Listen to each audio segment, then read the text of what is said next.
Anong latest po mga kababayan? Ito, Madam Maharlika. Hindi napigilang boljakin itong si Miss Karen Davila mga kababayan, oh. Ano kasi mga kababayan, paulit-ulit na lang na tanong na ano ba talaga ang role dito ni dating Congressman Mike Defensor Cabayan. Na tila ba'y ipinagpagtanggol niya yung matatapang nating ex-marine mga kababayan. Ito yung tanong kasi ni Miss Karen Davila mga kababayan kay Mike Defensor. At agad naman itong binoljak ni Madam Maharlika.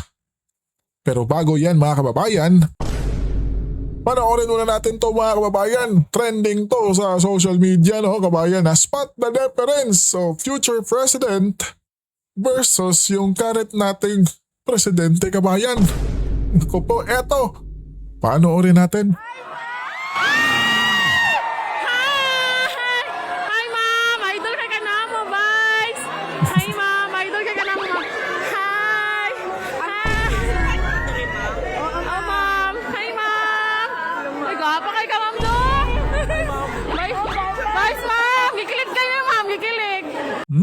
Kinikilig sila mga kababayan.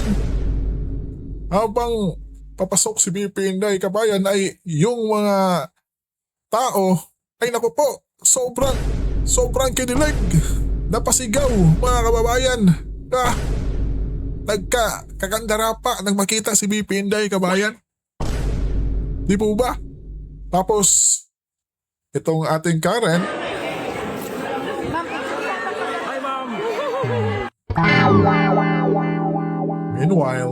Meanwhile,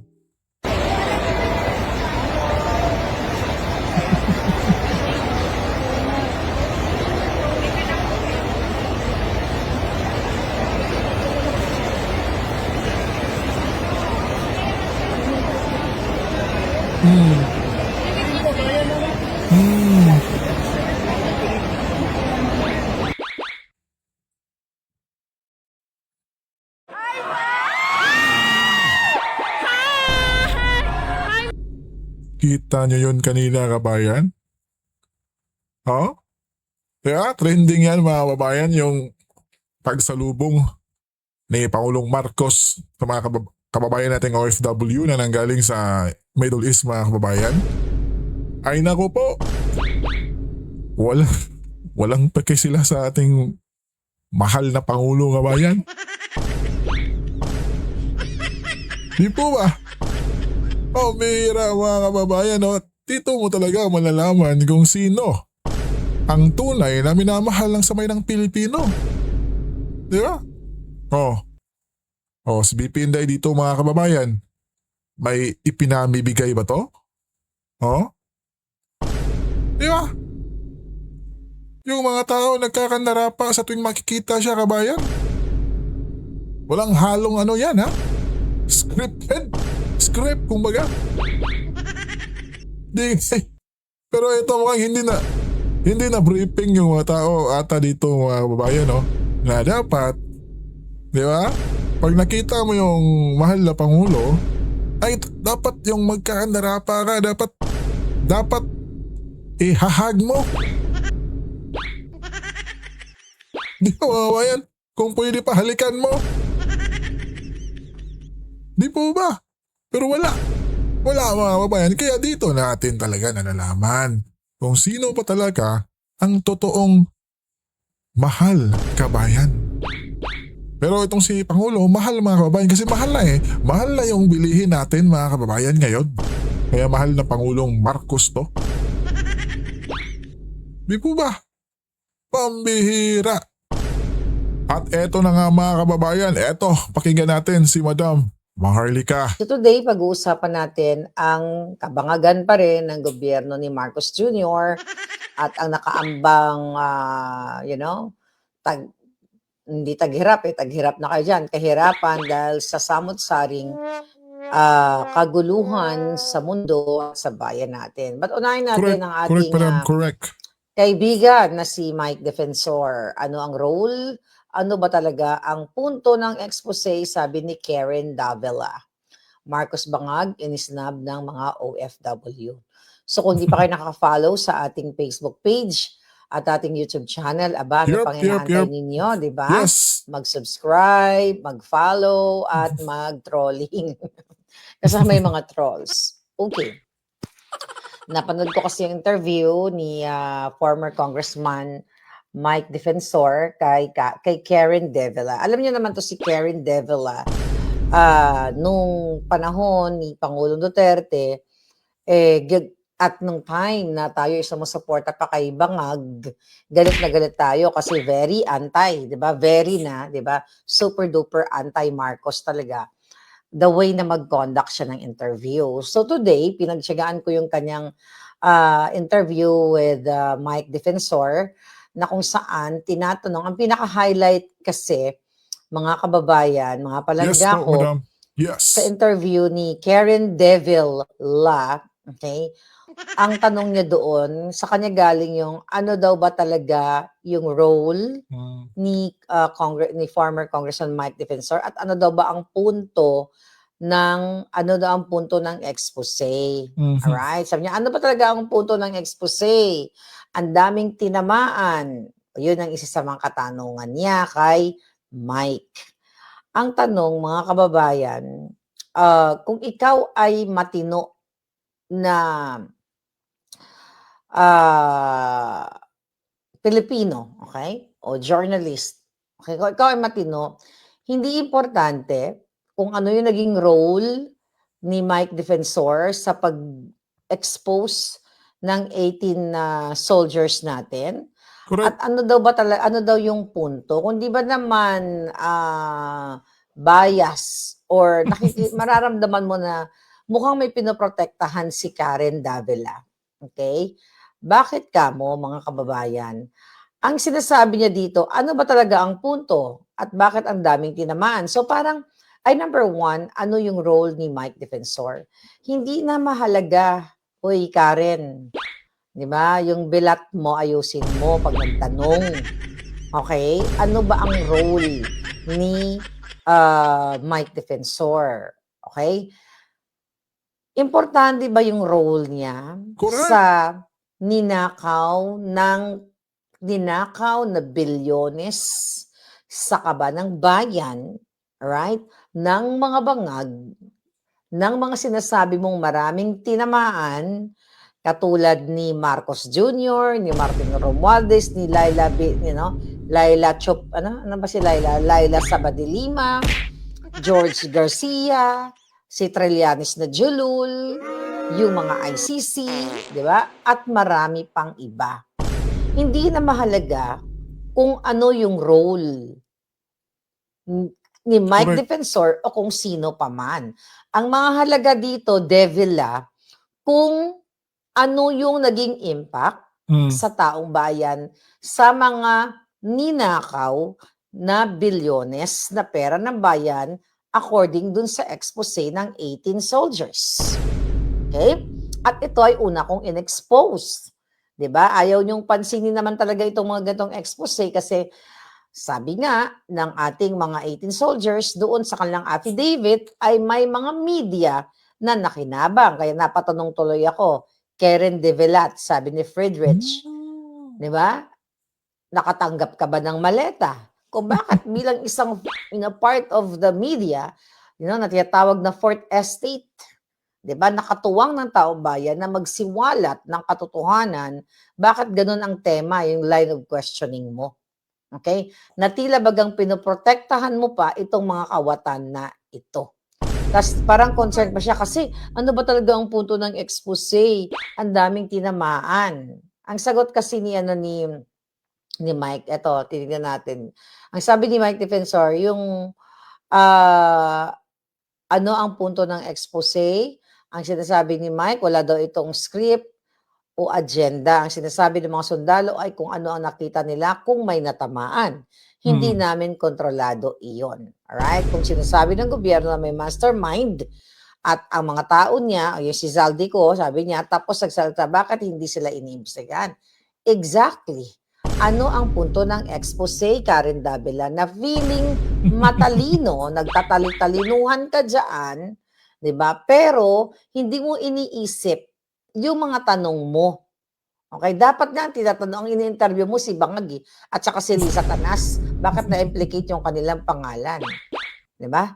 So yun mga palangga, kaya alam naman natin nakakagalit, ang sarap talaga tirisin ng mga bilat, ng mga reporters, lalo na yung mga bayad na reporters, yung mga tumanggap ng mga mali-malitang reporters, kasi wala silang pakialam, they don't care. Ang dami daw tinamaan ng mga pangalan. So ang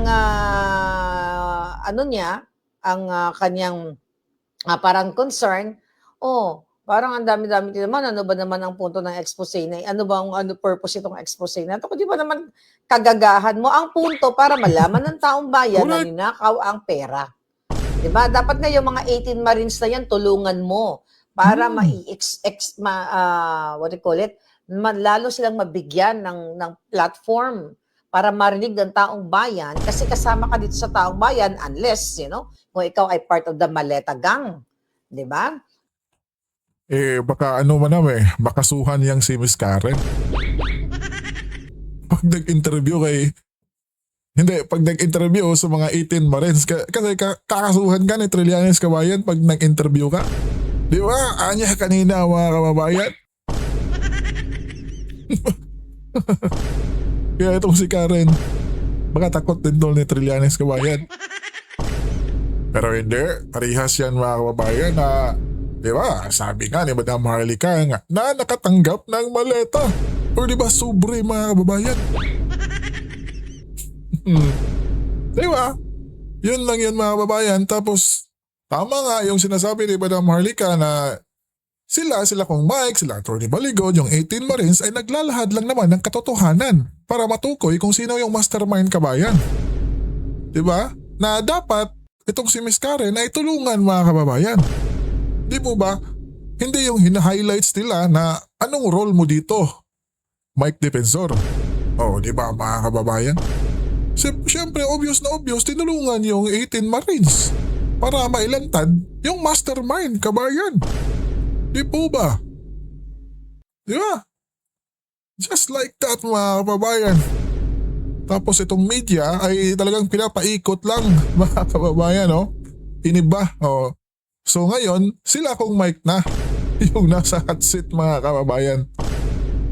So yun dapat ang role mo bilang media, tulungan mo ang mga 18 Marines na nagsiwalat ng kanilang expose. Yan ang purpose ng expose, para maabot ng taong bayan kung sino ang mga nagnakaw sa kaban ng bayan. Correct. Alright? Kasi ang line of questioning mo para i-frame up na si Mike Defensor at Atty. Baligod yung behind the scene. Kumbaga, sino? Okay, let's put it this way. Hindi naman talaga lalabas ang mga Marines, di ba? Hindi naman lalabas ang mga whistleblowers kung walang nag-facilitate, nagbigay ng information like ako. Di ba? Paano ko naman may lalabas yung mga in-expose ko patungkol sa pakikipagsabuatan ng ICC, di ba? Dito sa Bangag administration, yung mga smuggling involvement ni Bangag. Paano ko man ilalabas yun? Ako lang mag-isa, mananaginip na lang ako at one night naisip ko maggawa ko ng kwento. Siyempre, may mga tao, okay, na nagbibigay ng information at ang punto dito para ma-expose sa taong bayan. Yan, isaksak mo sa kepay mo, Karen Davila, at nang mahimasmasan ka naman ng konti sa iyong pagtatanong. At sabi ko nga, sana, okay lang yung mga ganyan-ganyang tanong mo, pero, sana bigyan mo rin ng time, na tulungan itong mga 18 Marines para gusto mo isa-isahin mo lahat yan. At nang malaman mo, ikaw na yung sa kanila, mag-cross-exam. Okay? Ikaw na ang mag-cross-exam para malaman ng taong bayan, marinig namin, bigyan mo siya ng platform. Kasi kinokonek mo sa ito dahil si Mike Defensor, or ang connection mo kasi is dahil sila ay makasara. Yun ang mga tanong niya. Tinanong pa nga niya tinanong pa ni Karen kung kailan daw huli nag-usap si Mike Defensor at si Inday Sara. Dininay naman ni Mike Defensor na hindi sila nag-uusap ni Inday Sara. So, very political, mga kababayan. Kaya sabi ko nga sa inyo, mabagal, malulubog lang ang bayan natin. Kasi mismo yung inaasahan natin, mga tao dapat nakatuwang natin, mas kinakampihan nila yung mali. Mm. 'Di ba? Kino-connect kaya parang ang insinuation niya o kaya ba ikaw Mike Defensor. Ito lang yung assessment ko sa kanyang line of questioning. O siguro kaya mo ito tinulungan kasi 'di ba inadmit naman ni Mike at ng kaniyang wife, si Julie na yung sasakyan nila ay ginamit para sumakay itong mga 18 na Marines na ito. So kung ako lang may capacity, 'di ba? Kung ako lang may capacity kahit na yung mga pamilya niyan bibigyan ko pa ng pera eh. Alam mo 'yun? Kung ako may pera, 'di ba? Bibigyan ko pa sila ng pera kasi ngayon nagtatago sila dahil gusto pa silang patayin Correct. ng gobyernong bangag dahil sa kanilang expose. Kung Correct. billionaire na ako, kung sobrang ang dami kong pera, bibigyan ko ng isang safe house yung mga bahay ng mga Marines. For what? Kasi to protect them at magpa-thank you dahil sila ay malakas ang loob na nagsiwalat. So hindi na importante kung sino ang tumulong sa kanila. 'Di ba? Ang problema dito, not only nitong Devilan na to, na ibang media at yung mga kasabwat nila bangag, na frame nila na Duterte to 'di ba? Ano yung nito motibo? Well, malinaw pa sa sikat ng araw na ang motibo niyan na expose yung kabalbalan o pagnanakaw ng bangag na administrasyon na hoping tayong mga kababayan, we have to be realistic na mag-result yan sa pagbagsak ng mga bangag dahil yung katulad ni Marcos Jr. at ang kanyang mga kasabwat, which is pinangalanan ni Zaldico, Pangandaman, Lucas Bersamin, 'di ba? Lahat ng mga pangalan na nasangkot doon, Erich Sylvester, Erwin Tulfo, George Garcia, 'di ba?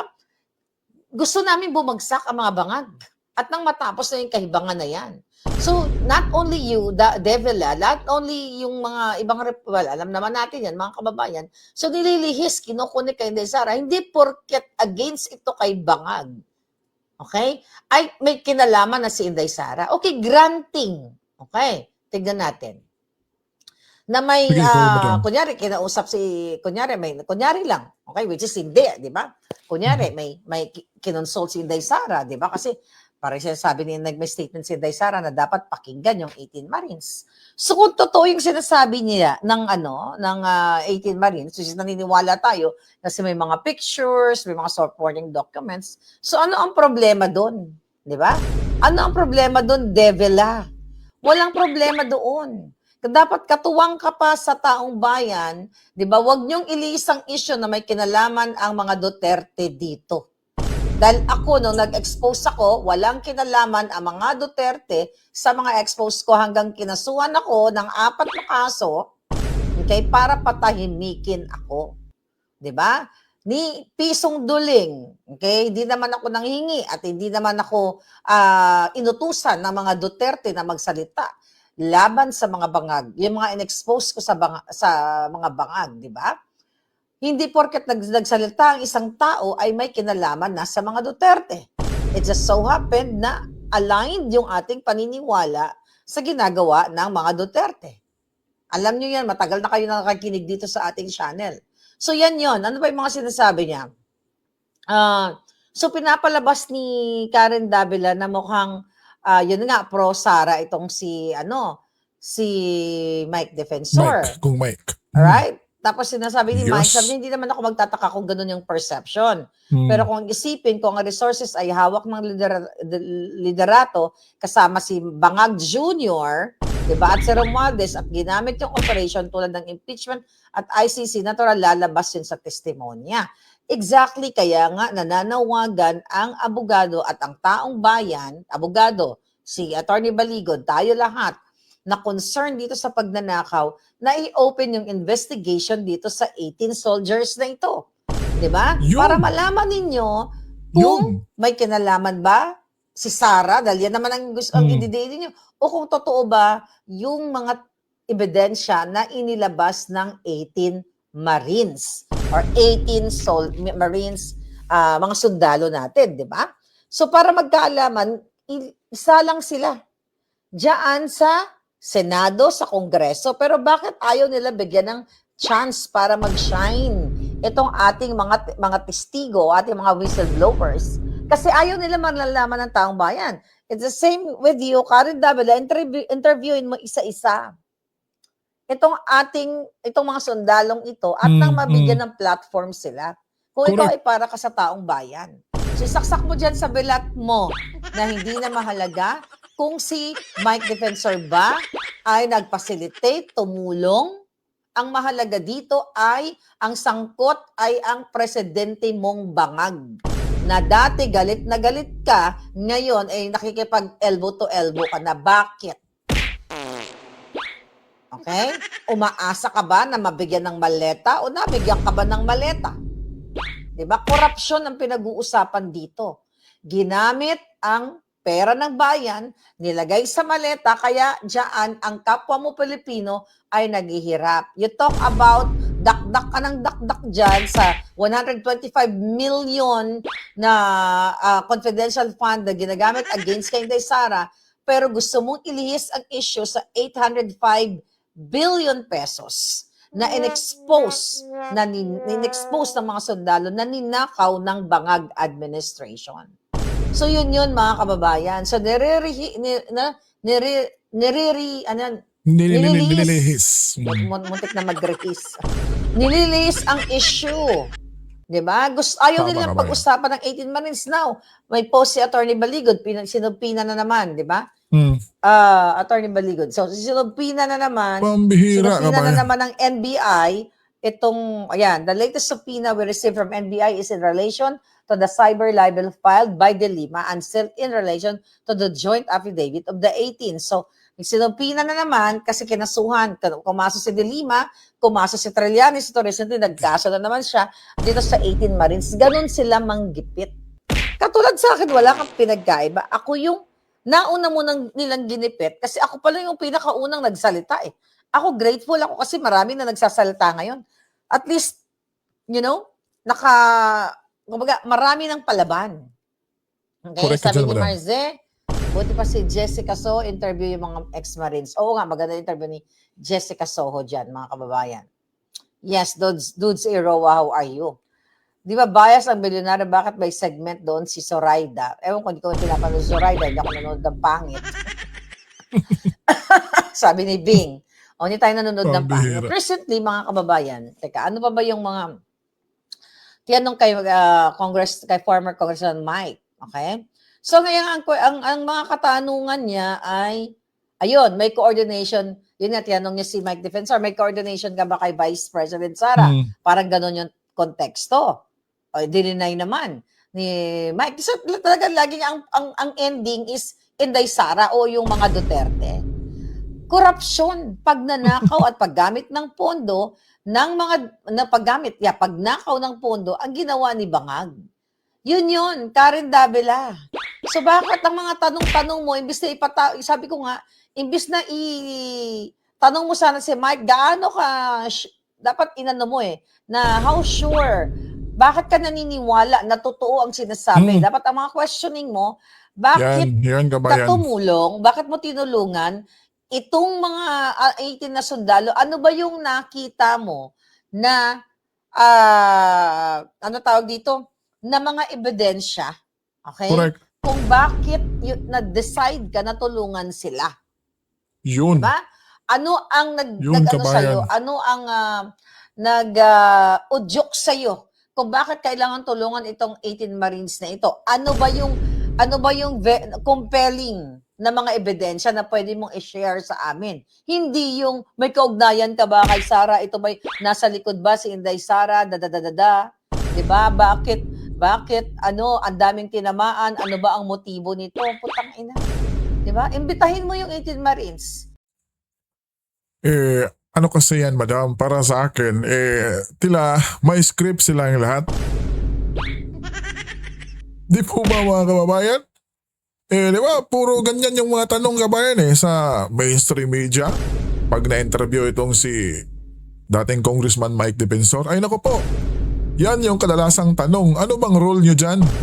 Talagang ipinagmumukha nila mga kababayan na Sila talaga yung may pakada. At syempre, pag umamin mga kababayan, ay tatanungin na naman itong si Mike Defensor kung sino ba talaga yung nag-ano sa inyo.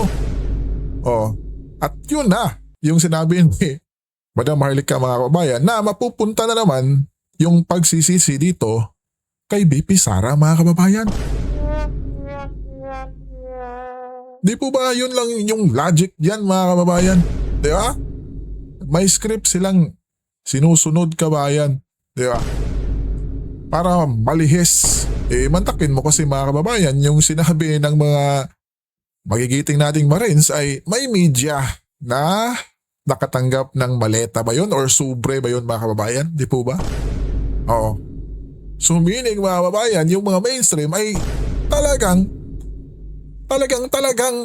maggagawa yan ng balita kabayan na mailihis. Oo. Di ba? So ano ngayon mga kababayan? Yung natanggap ng mga magigiting nating sundalo, instead na tulungan, kinasuhan mga kababayan. Di po ba?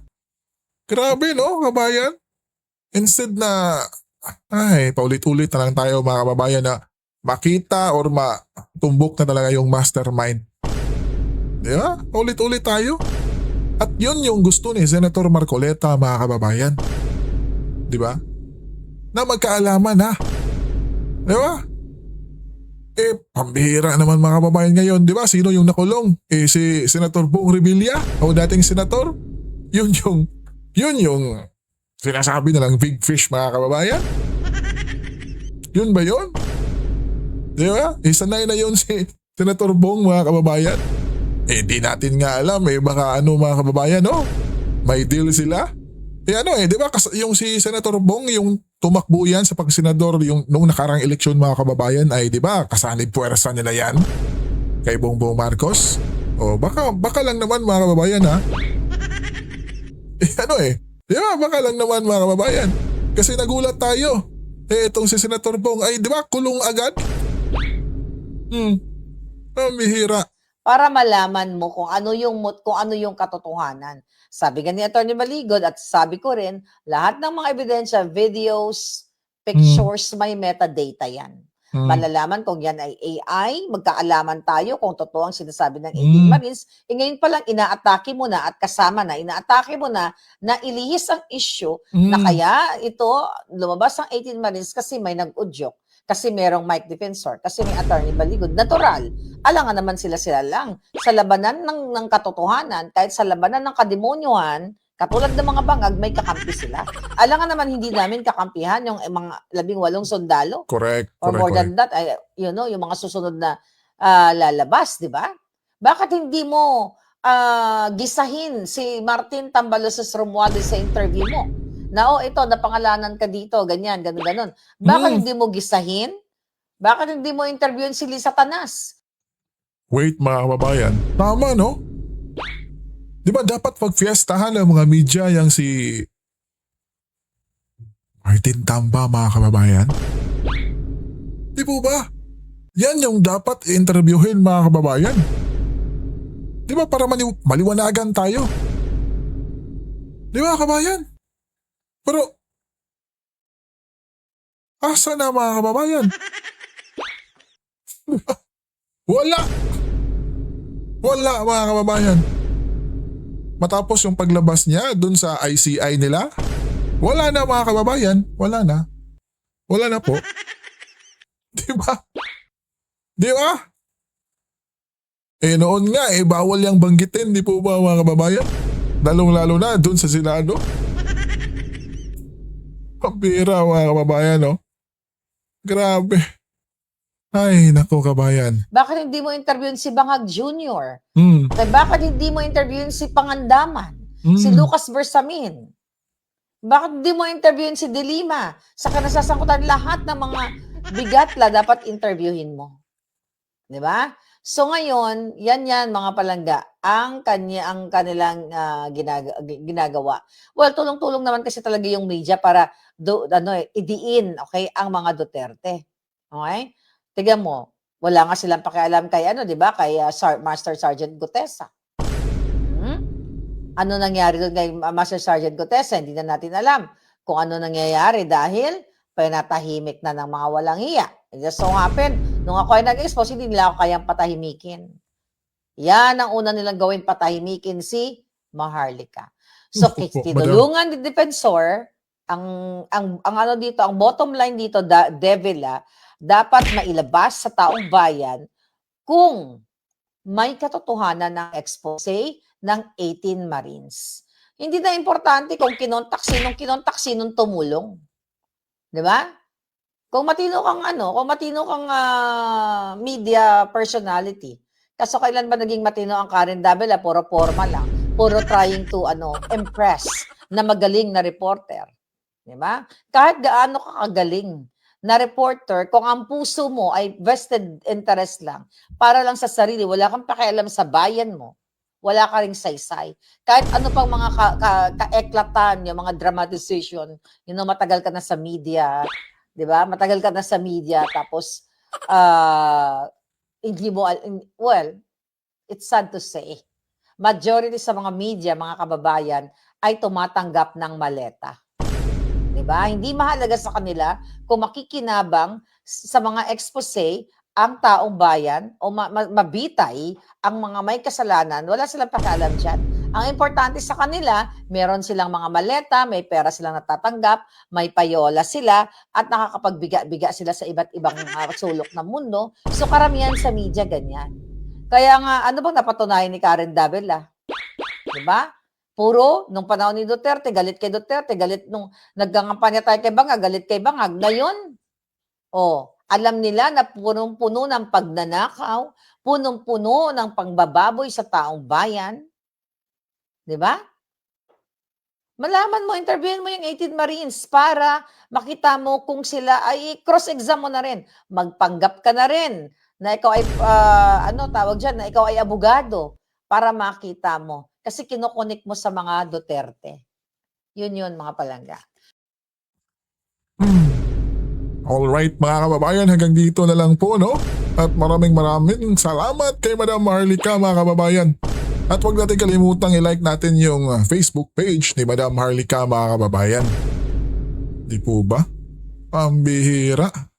Ikaw kabayan, i-komento mo nga yung komento mo dito kay Miss Karen Davila. Pambihira. Hanggang dito na lang po mga kababayan. At yung mga kababayan nating minamahal na OFW na nasa gitnang silangan ay naku po.